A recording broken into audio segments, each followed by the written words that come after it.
What's up? This is Stun the Goose, and we're coming at you with a YouTube piece of shit ass video. What are we talking about, Joel? You do this one. I'm done. Yeah, so we recently got into like retro gaming just recently, like literally like last week. No, that's not I'm true. just kidding. No, That's not true at all. We've been in the retro game for a long time. Yeah, a really long time. We started in games. Yeah, that's not entirely true either. But, yeah, right. Well, they weren't retro. We've been when playing, we were playing games them for a long time. Yeah, but how dare you misrepresent me? I know. I'm so sorry, dude. Yeah. So today we're this is like our third video if you're keeping up with us. And the first one was about an E3 moment. Well, kind of our E3 thoughts, but mostly Nintendo when it comes down to it. And our second one was based off of a video game called Astalon: Tears of the Earth, which is still, in my opinion, a sleeper hit at the moment. Very good. I finished it, loved it. Almost done. Right. I found a new place yesterday. Oh, yeah? What'd you find? Tell me about it. I found the old guy again. Oh, cool. Did he open the eye? Yeah. Is that what happened? Okay. Yeah. And I can change bodies now. Very cool. That's the best part, huh?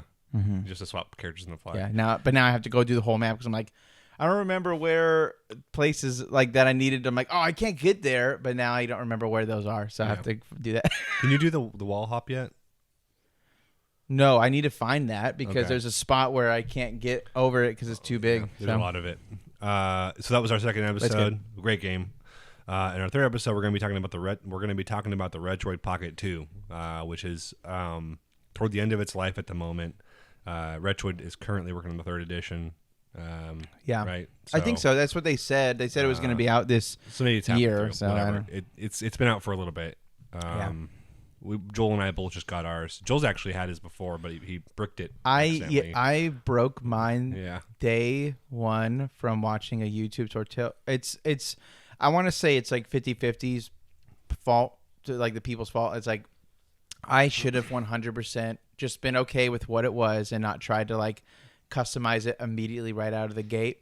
But then also the person who did the tutorial video like was clicking off like disabling things. And I'm new to Android, right? So if you weren't new to Android, you would know to not do this. So but I disabled like the launcher, so that like the OS, and that bricked it. And then I tried to like make sure, like I tried to go back and restart or like re-put on I think it was like Android 8, and then that made it never turn on again. So yeah, okay, so don't do that.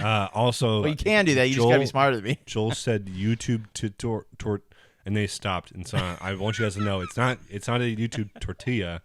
It's a tutorial or a turtle, but turtle, tortellini. Yeah, tortellini, dude. So hungry. We got ours and we're setting it up, and I just wanted to talk about some games we're excited to play on it. Mm-hmm. And I'll let Joel kick that off, and then I'll go to, and then we'll go back and forth for a bit and just kind of talk about this, how really cool this little handheld device is. Like, it's really, really rad.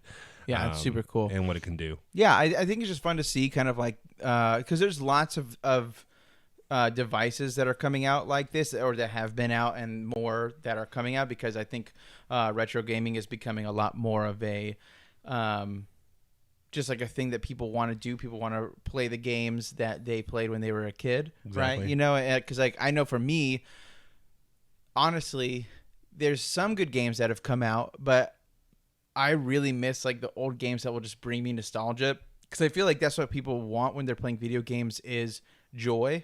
I mean, I hope. I mean, I know that again, we've talked about this before, but escapism. You know, you can escape and all these kind of things too. But ultimately, I really want to play and just enjoy it and like love what I'm doing. And I think a lot of the old games that kind of are like, oh, like, so, you know, you think of the old Pokemon games and how simple they are, but also like how like nostalgic it is and how fun it is, and like to go around and collect Pokemon and like battle and do all these things, and you know, like all the Metroid and Castlevanias and so we're really excited. I'm really excited to definitely dive into I think just figuring out what kind of even games I missed out on, because I think that there was also, I was pretty limited, at least for like Game Boy Advance, kind of what I could play, and then also like PlayStation 1, I was pretty limited. So it might be fun to find like games that I just totally missed out on. Like the first Silent Hill. Yeah, you know what's really weird though is I played that. When you were a kid? Yeah, I did not. I was not allowed to. I played at a friend's house. Definitely. Oh yeah. That one and what's the Metal Gear Solid with Yeah. Vamp? Yeah. I just Creepy. remember That was that. a weird game. Great Yeah. game. It's Sorry. super sick. I love it. Uh, But yeah, so I mean, so we're really excited. I think for me, I'm trying to think. Like, I'm super excited as I was in the last video we talked about E3 to play Advance Wars again. So that I think that's something that I'm really excited to play. I get to. I'll be honest. So on that note, I didn't know that was out. You had sent something, and then I had to go back and watch. It come out. The art sucks. No. I don't like that new art. That's fine. It doesn't suck. You just don't like it. I personally. You're right. That's not fair. You're right. That's not fair. I mean, That's not it is a new aesthetic compared to the retro 16-bit aesthetic that it was. Just give me a button to turn it back and forth. That's not Nintendo. That's not Nintendo. Yes, that would also be a ton of work probably. So I mean, maybe. I don't know. Just Halo use the did old. it. Yeah. Wait, what? What are you talking the about? Master Chief Collection. You can press a button and go between retro, like the old like Xbox original graphics, and the re-optimized graphics for Halo 1. It's crazy. You can just press a button. Hey, go Nintendo. Open OS. Come on, do what Microsoft's doing. Come on. Stop sucking. Yeah, so I'm looking forward to jumping into N64 again. Yeah. And playing all those old games. I have a huge nostalgic bone in my body for a game called Hybrid Heaven. Which I am excited to play because I've never heard about it until you said it, and this sounds awesome. Explain the premise for anyone who doesn't know. Yeah, so real quick, it's like an RPG sci-fi wrestling game where you're like a secret agent that goes into a facility, and the facility's been overrun by monsters, or I can't remember, maybe aliens. You didn't even tell me it was RPG. You just said it was a wrestling. I said sci-fi I texted game. you RPG wrestling sci-fi. Oh, maybe I didn't. It's all. I think it's like more like cyberpunk or future, whatever it is. Dude, it's gonna be great then. But the wrestling moves, like, because you learn wrestling moves, it's an open arena that you're in, and you're doing moves, and you learn them by having them used on you. And so, like, if you're jabbed, you'll eventually learn a jab. If you're uppercut, you'll eventually learn an uppercut. What? If you're pile drived, you'll learn a pile driver. Dude, that is which is awesome. The best move in the game. Okay. So I'm excited. I'm excited to watch you play that, but also play it. It's not a long game. I think it's 5-6 hours at most. But it's like most N64 games, right? But I have that might be a fun one to stream if we can get enough people to care. You can figure that out? It's so easy to set up. Is it? Oh, yeah. Yeah, that'd be a lot of fun. I playing all those weird, dumbass games that no one knows about but are, like, really cool. Yeah, I would love that. Yeah. And I also want to play Rayman 2, The Great Escape. I have a lot of memories about that. But I think the PS1 version is the one to play. But I have the N64 version, so we'll see how that goes. It might be a wash at some point, but we'll see how that goes. Yeah. And then Chameleon Twist 2, which is a game I rented when I was like...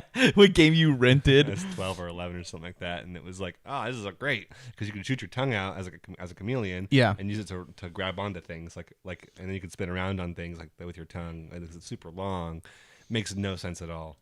But I want to revisit all these old games. Yeah, so. I mean, I think I'm excited. I know you have them on DS, but the like Ocarina of Time and Majora's Mask. Like, I haven't played Majora's Mask since I was literally probably like 16, maybe even younger. I'm trying to think. So last year. Yeah. So So like last year. Yeah. So yeah, I'm just excited. I'm excited to genuinely like jump on that, play. I'm trying to think even some of the older Pokemons, like I've actually never played like Pearl or Silver or I'm trying to think of it. You played Pearl. That's what you wanted the remake of that real bad, didn't I know. You? Well, I want the remake because because you never played it. I've never played it. Yeah. Got it. So I actually might not even play those old ones, so I can just like have it fresh Pearl and Diamond are kind of a little lackluster. Mm-hmm. The real one to play is Platinum, so we should just get Platinum. Okay. Because that's really good. Yeah. But Pearl and Diamond, I think there's only 2 fire Pokemon in the entire game to really use, and it's the starter, and I think it's a Rapidash. So wait. Yeah. What? Yeah, that's how they balanced it. That doesn't make any sense. Well, is fire like the best? I don't know all the meta. I don't know all the meta of like Pokemon. I just like to play it, but I don't like get in. The meta is to get a dark ghost type, so it has no weaknesses. That's the meta. Get a spirit Which, tune. and you know what's funny is that actually makes sense because that's usually what I go for. Yeah, like when I play, like yeah. I love Haunter and I love like, you know, I know that they're making tons of new different Pokemon, but I love like getting Pokemon like that and like having like a more. Well, Hunter and Gengar are poison ghosts. So yeah, that's true. They're They're not not like damage dark. from psychic. Yeah, that's from true. other ghosts, from dark. But Yeah. isn't a dark ghost? Don't you get? Wouldn't it be the same thing or no? There's only 2 dark ghosts in the game, and that's Sableye and Spiritomb. And they have no weaknesses, because the weaknesses for fighting for dark is fighting, and fighting doesn't affect ghost. Mm-hmm. Weakness for ghost is ghost, which doesn't affect dark. And then bug, which is not very effective against dark. And something else I think I can't remember, but yeah, it's That's wild. It has no weaknesses, and that's why. But they don't evolve, and they're low stat Pokemon, so they're not. Yeah, but if you get that thing to level 100, boom. Well, yeah, but then you fight something else level 100, and you're kind of like, well, how do I do this? So, anyways, Yeah. it doesn't matter. That's why you EV train or IV train or whatever it is, and get all the special, like the perfect stats for it, right? No, I don't know what that is. So we're really excited for our Retroids. Yeah. Yeah, no, we really are. I'm very excited to. I think too, it's just like portable gaming is, especially so like as like a new dad, I think it's portable gaming to me is like really what's going to be the gaming that I do the most of. Right. I'll definitely still obviously play, you know, PC and everything, but I think having like a Switch and now like a Retroid and like a Game Boy Advance, like I can just like take them on like the go and do stuff, and it's just awesome. Like I love that element of it. That's kind of how I feel too. I mean, I've always just felt more comfortable with handheld than sitting on a couch on a TV. And the nice thing about the Retroid too is that they did take the thing from Switch where if you just press the power and it goes to sleep, and so you can just leave it. Oh, and then jump back on. Yeah. It's so also, that's super sick. It's also a save state system, so even if it didn't work, you could still do save states. That is true. And so that's pretty incredible. Yeah, So, yeah, which is why I'm so excited. Yeah. yeah. It'll be cool, man. Anyways, thanks for tuning in. Keep up with us on Instagram and everything. We'll put links below. Yeah. Also check out our cool mugs we have in the front now. Boom. This is the other side. Can't really see it. It's our little person that we put on Instagram. Yeah. The lucky person might get one of these at some point. So yeah. Or we might start selling them. We'll see. One. that one. This Don't worry. Close. I'm drinking out of this. Yeah. You can have that one with the liquid in it too. We'll mail it. Anyways. I get some bathwater.